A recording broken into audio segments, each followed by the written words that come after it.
Today, the Nik Collection 7 launches and I have a beta version of the software to review what's new. I've been working with a beta release of the software for a couple of weeks now and I'm very impressed with its new features. But before we come to those, you need to know that some things have been removed. First, Nik Perspective Efex is no longer part of the Nik Collection 7. This is disappointing, but you can still use Perspective Efex from the previous Nik Collection if you have it installed. This is possible because you can have both versions of the Nik Collection installed side by side on your computer. Another alternative is DxO Viewpoint, which contains all the same features and a few more. I've also noticed that some changes have been made to the control points, like removing the negative control points that were found in the Nik Color Efex software. And we can no longer group control points together. If you find you can't live without these selection features, you can still access them through the preferences settings in the software. That said, you may find that you don't miss them at all when you see what's been added. Let's start by looking at the improvements DxO has made to control points in the Nik Collection 7. I'll demonstrate these by adding a fog filter to this already misty forest scene in Nik Color Efex 7. Control points have been a feature of the Nik Collection for years, making selective adjustments easy. To add a control point, click the new control point icon. You can then click on the area that you want to select in the image. At the centre of the control point is a circle which samples the pixels and then creates a selection based on this. As I move the control point, what's selected changes, controlling where the fog is added. I can turn on the mask view for the control point in the control point list to see what's being selected. The white areas of the mask are what's selected and where the fog is being added to the image. I can then change the size of the control point using the slider at the centre, or by clicking and dragging the edge of the control point. We also have luminance and chrominance sliders that control the sensitivity of the control point to luminance and colour, as well as a diffusion slider to control the feathering around the control point's edge. I'm explaining all of this to ensure you understand how control points worked in the previous version before we look at the new features. The first new feature is that we can now change the shape of a control point by clicking and dragging the four handles around the edge. These allow us to make a round control point oval, and once it's oval, we can keep that shape when we resize it. It's also possible to rotate the control point. Just position the mouse pointer outside one of the handles and you can see that it changes to a curved arrow.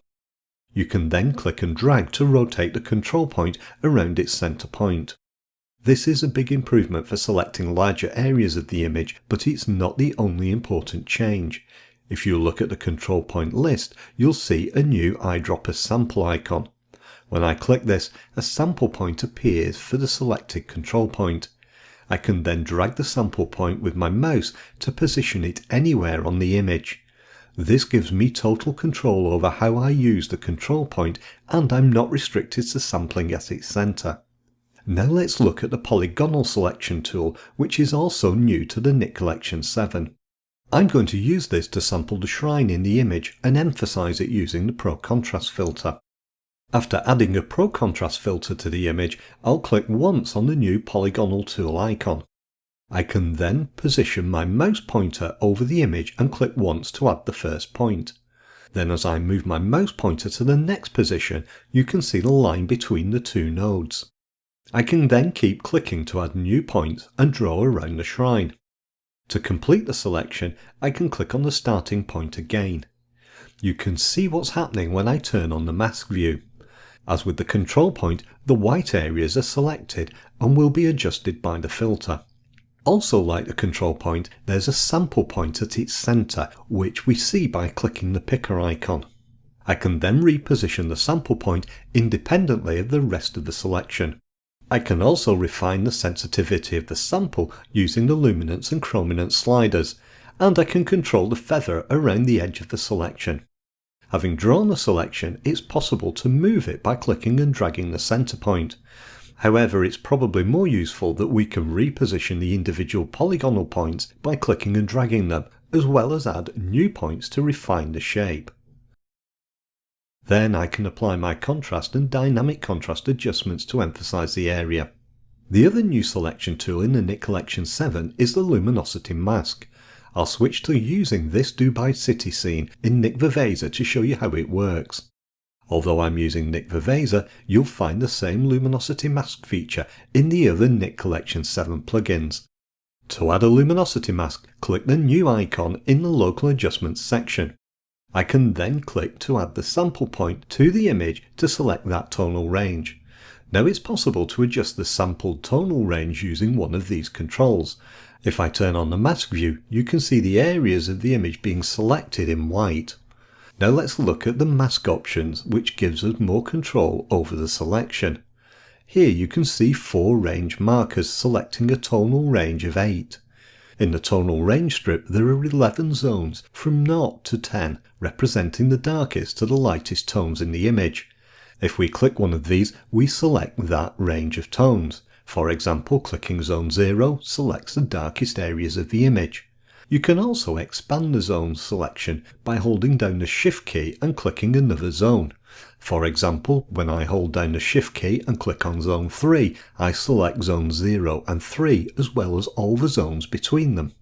There's also a third way to pick a tonal range, which is manually. Let's pick zone 5 and I'll show you how this works. If I now click and drag one of these center 2 markers, I can move it, changing the tonal range that's being selected. As I do this, you can see the mask also responds to show the changes in the selection. We then have 2 outer markers, which I use to feather the transition between the selected zones. This is what helps to blend the adjustments you make into the image. I use luminosity adjustments frequently in my landscape photography, so I'm excited to see this feature being added to the Nik Collection 7. Now let's return to Color Efex Pro to look at the improvements to the HSL filter. The colour filter was added in a previous version of the Nik Collection and appeared on the right along with the grain and clear view filters. Whilst these filters were useful, they were limited. Unlike the other filters in Color Efex, they could only be added once, and they affected the entire image because they didn't contain any selection tools. DxO converting these to regular filters has fixed that and made them substantially more useful. Let's add the HSL filter to this image to look at the improvements made to that.